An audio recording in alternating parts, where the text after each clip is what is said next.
भगवान गौरी शंकर सती माता को लेकर के अगस्त ऋषि के आश्रम से आगे बढ़े तो उनके इष्ट देव भगवान राम दिखाई पड़े। भगवान शंकर बड़े आनंदित हो गए, बड़े आनंद में भर गए और मन में ये विचार करने लगे कि अपने प्रभु का दर्शन मैं कैसे करूं। इसी बीच में शंकर भगवान थोड़ी देर के लिए सोच के वश में हुए। गोस्वामी जी कहते हैं इसी बीच में रावण मारीच के पास पहुंचता है और मारीच के चरणों में उसने प्रणाम किया। जैसे ही मारीच ने अपने चरणों में रावण को प्रणाम करते देखा तो मारीच डर गया। मारीच को ये हुआ कि रावण मेरे चरणों में प्रणाम क्यों कर रहा है, ये रावण तो प्रणाम करने वाला है नहीं, और यदि वो प्रणाम कर रहा है तो इसका मतलब यही है कि मेरे साथ कुछ न कुछ धोखा होने वाला है, कुछ न कुछ मेरे साथ अनहोनी घटने वाली है। गोस्वामी जी ने मानस में बड़ा गजब का दर्शन रखा। गोस्वामी जी कहते हैं 5 लोग ऐसे हैं जिनका झुकना बड़ा खतरनाक होता है। एक तो जो व्यक्ति दुष्ट है, स्वार्थ में रत है, ऐसे व्यक्ति का झुकना गोस्वामी जी का दर्शन है कि बड़ा खतरनाक होता है। इसके साथ साथ अंकुश का झुकना, धनुष का झुकना, बिल्ली का झुकना और सर्प का झुकना, ये 5 चीज ऐसे हैं कि यदि ये झुके तो समझ जाना चाहिए कि अब खतरा आने वाला है। हर प्रबुद्ध व्यक्ति को, जागृत व्यक्ति को सावधान हो जाना चाहिए। आज उसी में से एक है नीच दुष्ट रावण। रावण ने भी मारीच को प्रणाम किया। गोस्वामी जी की लेखनी चल पड़ी और गोस्वामी जी लिखने लगे कि नवनी नीच गए अति दुखदाई, नवनी नीच गए अति दुखदाई, जिमि अंकुश धनु उरग विलाई। हाँ, जिमि अंकुश धनु उरग विलाई। गोस्वामी जी कहते हैं ये 5 तत्व यदि झुके तो हर समझदार व्यक्ति को सावधान हो जाना चाहिए। और उसी में से आज एक रावण जो स्वार्थ में रत है, दुष्ट है, ऐसे व्यक्ति ने मारीच के चरणों में प्रणाम किया। मारीच सावधान हो गया। गोस्वामी जी कहते हैं ऐसे लोगों की जो वाणी भी होती है वो अकाल कुसुम की तरह होती है। जिस प्रकार से अकाल में कोई फूल खिले तो देख करके आश्चर्य लगता है कि इस अकाल के समय फूल कैसे खिला, ऐसे ही जो दुष्टों की वाणी होती है वो अकाल कुसुम की तरह होती है। शुरू में तो मीठी लगती है, लेकिन उसका परिणाम जो है वो बड़ा ही घातक होता है। तो गोस्वामी जी कहते हैं रावण ने मारीच को प्रणाम किया और सारी बातों को बताया। मारीच, तुम्हारे पास मैं कुछ सहयोग के लिए आया हूं और मैं तुमसे ये कहना चाहता हूं कि राजकुमार, 2 सुंदर राजकुमार इसी वन में आए हुए हैं और उनके साथ एक सुंदर स्त्री है। मैं तुमसे ये कहना चाहता हूं कि तुम कपट मृग बन जाओ, छलने वाले मृग बन जाओ और ऐसा छल करो वहां पर पहुंच करके कि राजकुमार तुम्हारे बहकावे में आ जाए और राजकुमार को तुम दूर ले जाओ अपने छल के माध्यम से। और जब उनकी स्त्री अकेली पड़ जाएगी तो इसी बीच में मैं उस स्त्री का हरण कर लूंगा। मारीच ने जब इस बातों को सुना तो मारीच ने पहले जैसा सोचा था ठीक वही बातें घटित होती हुई दिखाई पड़ी। देखिए, एक बात हम और आप मानस के माध्यम से ये समझ लें, गोस्वामी जी की रचनाएं बहुत कुछ कहती हैं, बड़ा गजब का अद्भुत दर्शन रखती हैं। गोस्वामी जी कहते हैं कि जो लोग दुष्ट हैं, यदि वो अच्छा कार्य करते हुए दिखाई पड़े तो भी कभी भी हमें और आपको भुलावे में नहीं आना चाहिए। याद रखें, हम और आप, ये मानस का दर्शन कह रहा है जो मेरी समझ में उतर रहा है और मैं उसे आप भक्तों के बीच में संवाद के रूप में साझा कर रहा हूं। मेरी समझ जहां तक इन प्रसंगों को समझ रही है तो मुझे ऐसा लगता है कि दुष्ट व्यक्ति यदि अच्छी अच्छी बातें करे, प्रणाम करे, तो कभी भी ऐसे व्यक्तियों को हमें और आपको अच्छा मानने की भूल नहीं करनी चाहिए, क्योंकि इसका परिणाम बड़ा घातक होगा। यदि हमने मान लिया उनको अच्छा कि ये व्यक्ति तो ऐसे हैं जो हमें प्रणाम करते हैं, लेकिन वो व्यक्ति स्वार्थ में रत है, वो व्यक्ति नीच है, वो व्यक्ति दुष्ट है। ऐसे लोगों की वाणी मीठी मीठी हो सकती है, प्यारी प्यारी हो सकती है, वो व्यक्ति प्रणाम भी करता है हमेशा, लेकिन ऐसे व्यक्ति को मानस के माध्यम से गोस्वामी जी कहना चाहते हैं अच्छा मानने की भूल हम और आप ना करें। एक तरफ यदि हम और आप देखें तो रावण ने मारीच को प्रणाम किया, ठीक है, माथ नारी प्रणाम किया है, चरणों में प्रणाम किया, लेकिन दूसरी तरफ सुनत जरा दीनी सी बहुकारी। अब ऐसे व्यक्ति को बताइए, हम और आप स्वयं विचार करें, क्या ऐसे व्यक्ति का प्रणाम करना सार्थक है? एक तरफ तो वो प्रणाम करता है, दूसरी तरफ गाली दे रहा, बताओ, तो प्रणाम मत करते। तुम्हें प्रणाम करने के लिए कहा किसने? कम से कम तुम्हारा जो चेहरा, दो चेहरे में तुम दिखाई दे रहे हो। एक वो चेहरा है जो छिपा हुआ है और एक वो चेहरा है जो दिखाई पड़ रहा है। रावण दो चेहरे में आया है, एक उस चेहरे में आता है जो उसमें प्रणाम करता हुआ दिखाई पड़ता है लेकिन दूसरा उसका चेहरा वो है जिसमें वो गाली देता हुआ दिखाई पड़ता है। इसलिए मेरी समझ में ये बात उतर रही है कि ऐसे प्रणाम करने वाले लोग, ऐसे मीठी मीठी करने वाले लोगों से सावधान रहना चाहिए, क्योंकि इनके दो चेहरे हैं। जो चेहरा सामने है वो अंदर का चेहरा नहीं है, और जो अंदर का चेहरा है वो बाहर का चेहरा नहीं।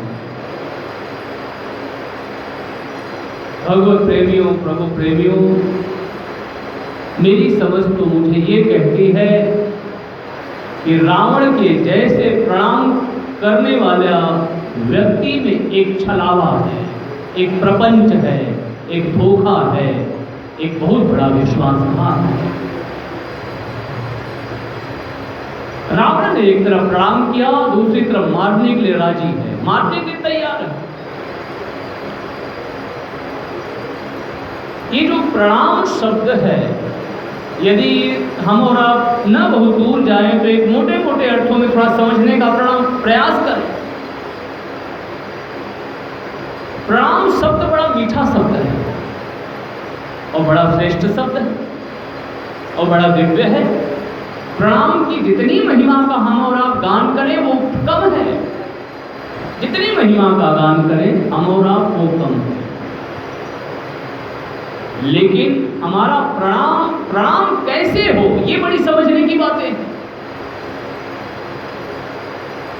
एक तो प्रणाम है कि जैसे एक ढर्रा चल रहा है प्रणाम करने का, हम भी प्रणाम कर लिए, बस एक ढर्रा, एक परिपाटी, एक दिखावा भी कहें कि सब प्रणाम करते हैं तो हम भी प्रणाम कर लिए। लेकिन प्रणाम कैसे करें, प्रणाम का मतलब क्या है?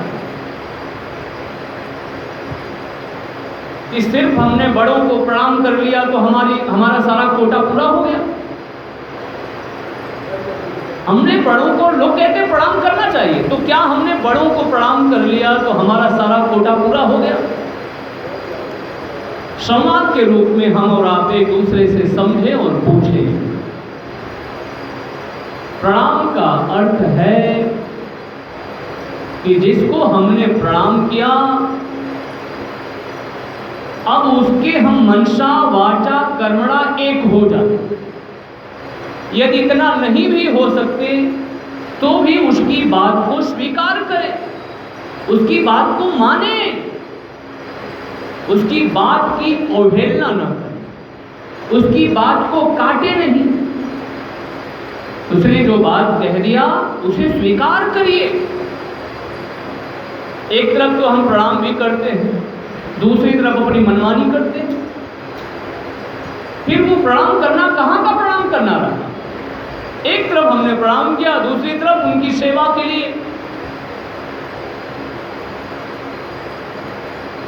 हमारे पास कोई समय नहीं है।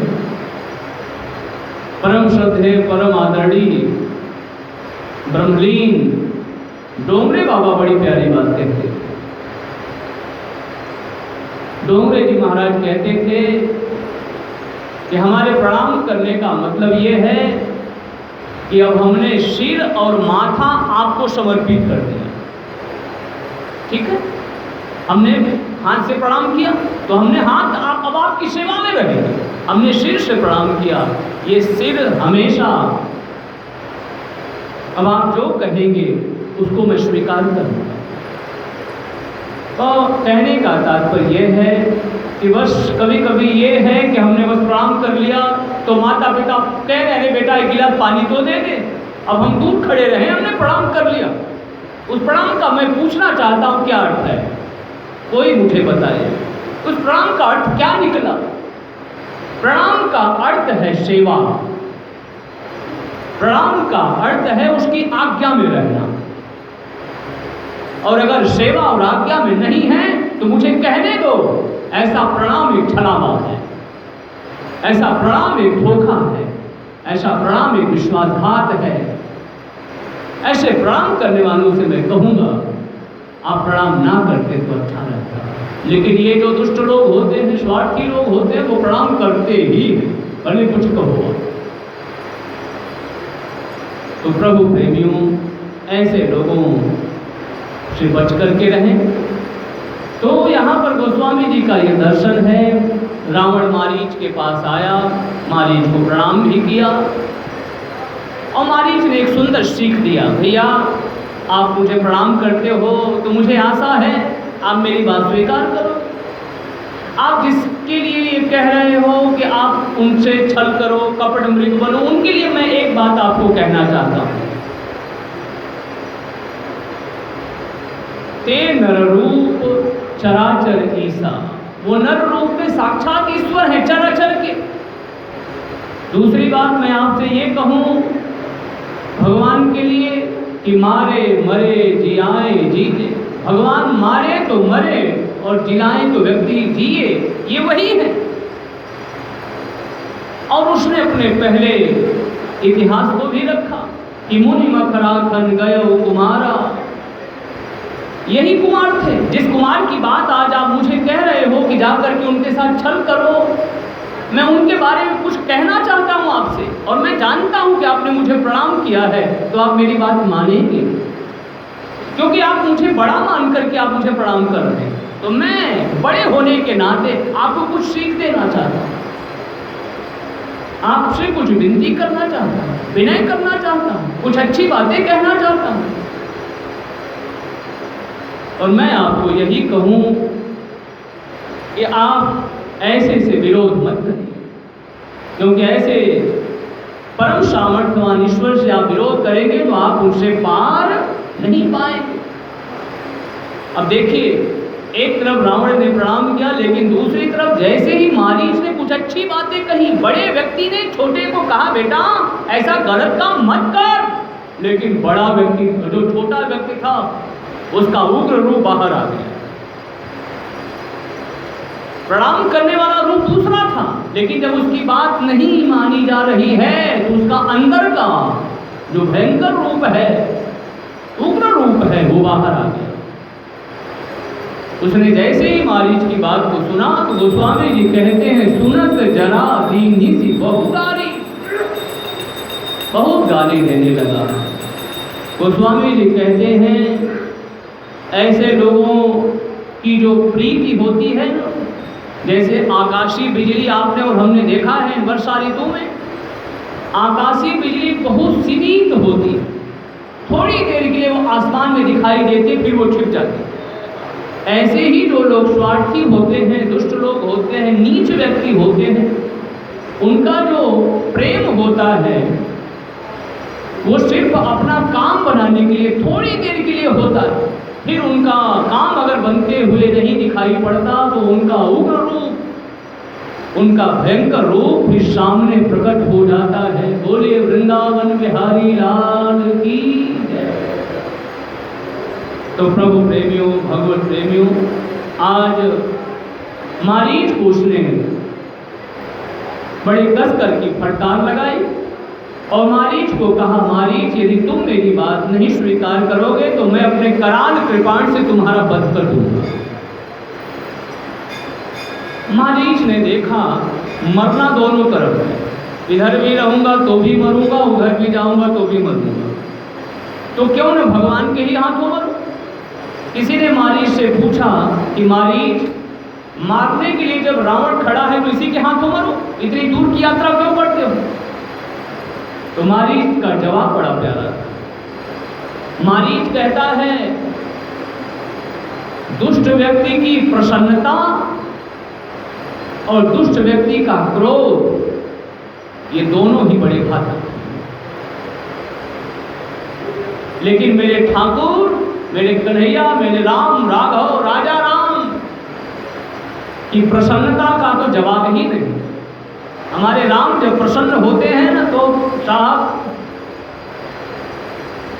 गोस्वामी जी कहते हैं गरल सुधारी करही मिताई, गरल सुधारी करही मिताई, गोपद सिंधु अनल शीतलाई, गरुड़ सुमेरु रेणु समताही, राम कृपा चितवा जाहि, हाँ राम कृपा करी चितवा जाहि, गरल सुधारी। भगवान जब प्रसन्न रहते हैं तो संसार की जितनी प्रतिकूल चीजें हैं उन सबको अनुकूल बना देते हैं। और हम और आप सावन के इस पावन महीने में भगवान विश्वनाथ से प्रार्थना करें, हे प्रभु आप हम भक्तों के ऊपर सदा सर्वदा अनुकूल रहें, प्रसन्न रहें। बोलिए गौरी शंकर भगवान की जय। तो मारीच ये कह रहा है कि जो प्रसन्नता में जब मेरे हमारे ठाकुर रहते हैं तो उस प्रसन्नता का तो जवाब ही नहीं, अद्भुत कृपा बरसती है।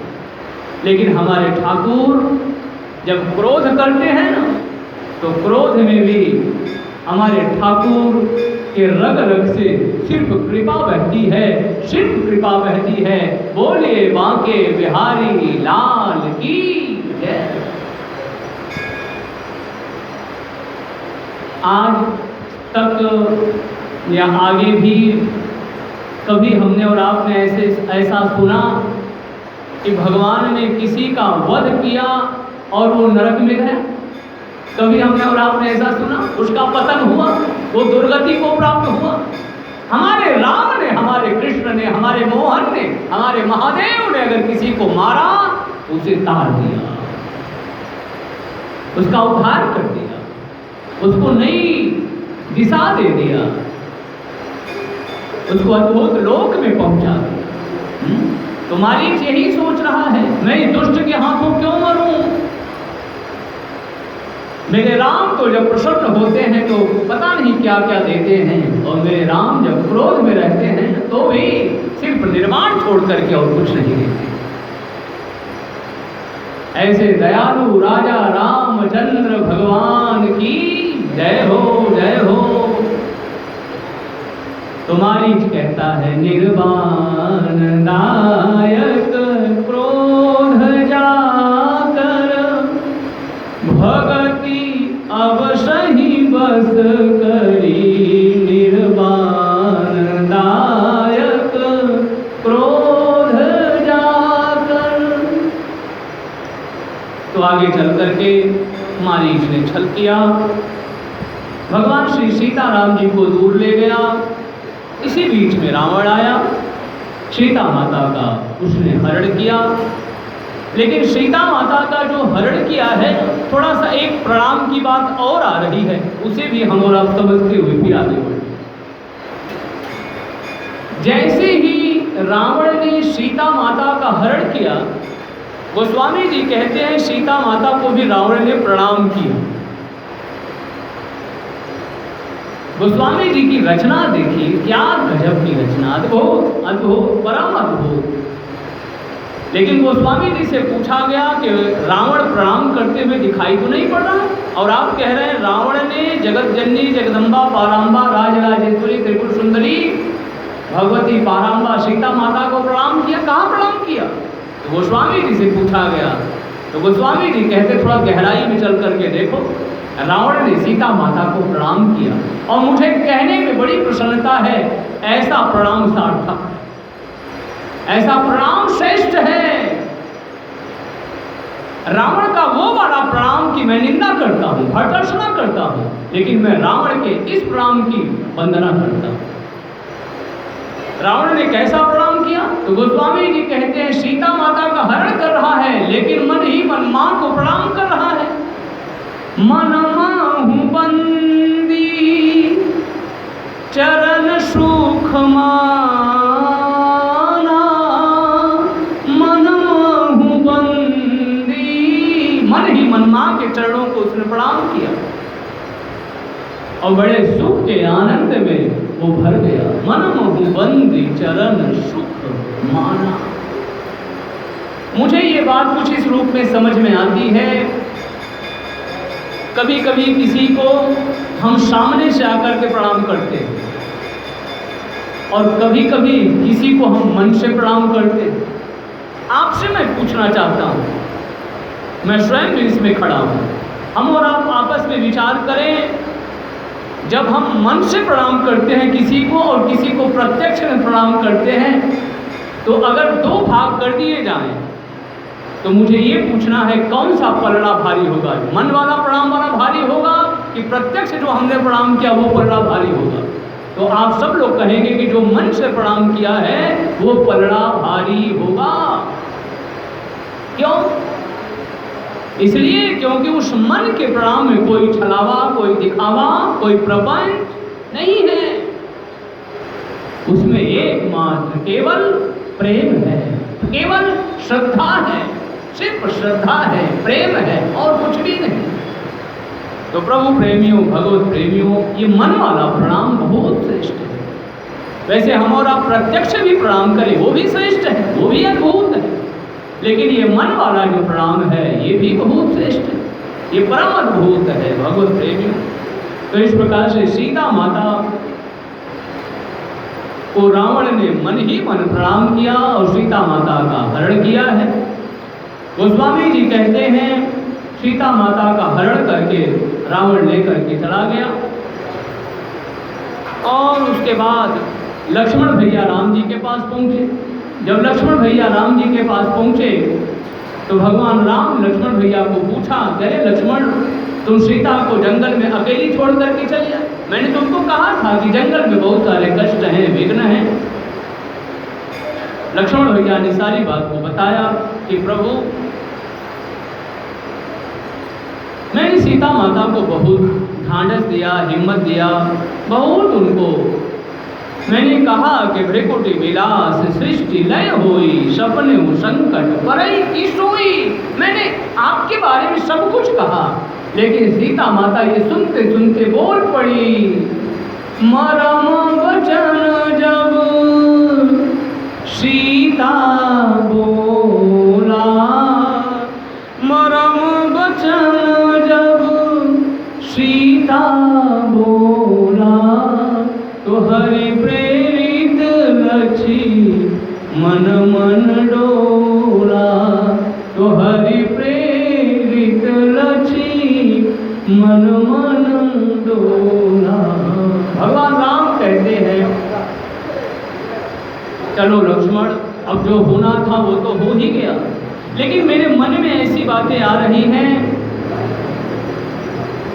कि सीता आश्रम में नहीं, किसी राक्षस ने सीता का हरण कर लिया। मेरा मन ऐसा कर रहा, कह रहा है, डर रहा है।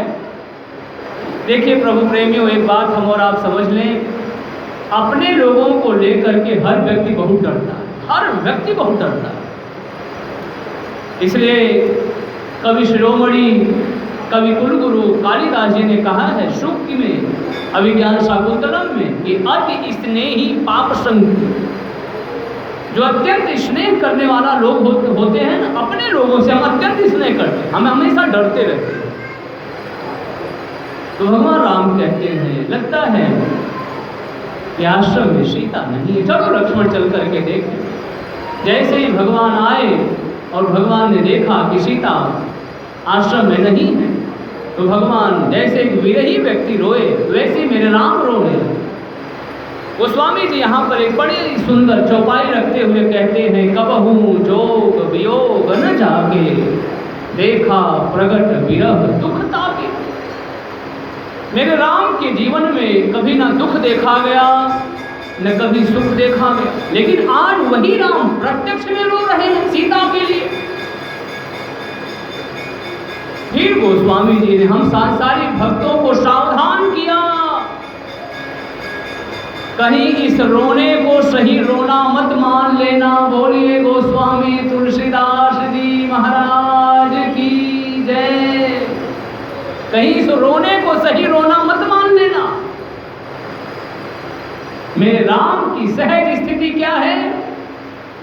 प्रसन्नताम या नगताभिषेकतस्तथा नमले वनवास दुःखतः मुखाम्बुजश्री रघुनंदनस्य मे सदा तुसा मंजुल मंगल प्रदा। मेरे राम कैसे हैं?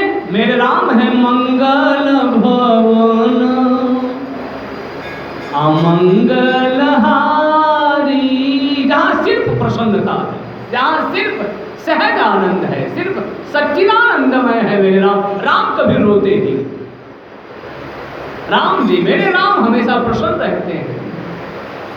गोस्वामी जी कहते हैं, भैया आप लोग इस प्रसंग को देख करके कहीं मेरे राम को रोता हुआ मत मान लेना।